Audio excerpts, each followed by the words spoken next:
Back in April of last year, I remember seeing that the first episode of the anime To Your Eternity was trending all over the internet at the time. Tons of people were claiming for it to be one of the best first episodes they've ever seen. So me being the person I am, I was like, bet.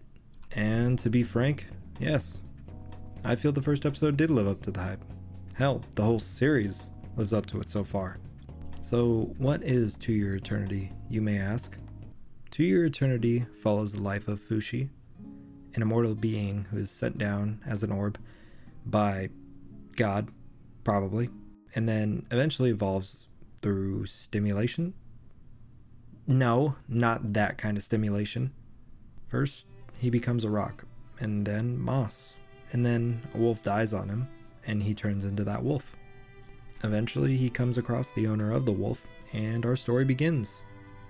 This series hits me in a bunch of different ways, just because you get to witness Fushi grow up essentially, and watching him develop from basically a rock to an actual functioning being was just awesome at times.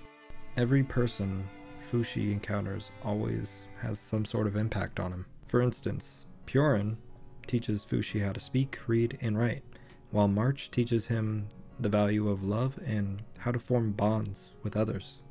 And the way death is portrayed in this series is probably one of the best ways I've ever seen.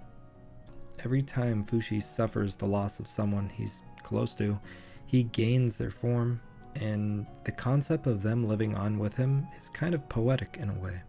The antagonists of the series are supernatural parasitic beings called Knockers. The Knockers steal Fushi's forms and the memories he has of that person, but he can get them back as long as he defeats them. This really stuck with me because Fushi can't die, and the only thing that can be taken from him is his precious memories, since that makes him who he is. Also, FYI, these Knockers look straight up disgusting, and if you didn't like Parasite, you might not like these guys. This series really shines during the slow episodes, primarily when Fushi is building relationships and motivating himself to move forward. And even though the series makes me want to cry my eyes out, I can't help to continue the journey because it's just so damn good.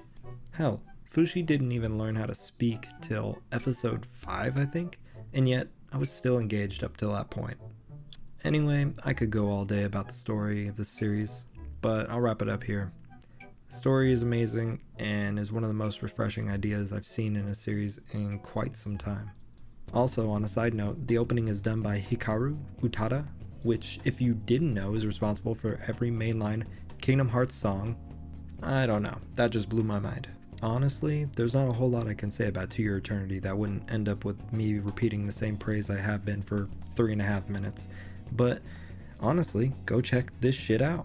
It is probably my number 2 for last year, and if you want a feel-good series with a side of depression that makes you come back for more, this is the series for you.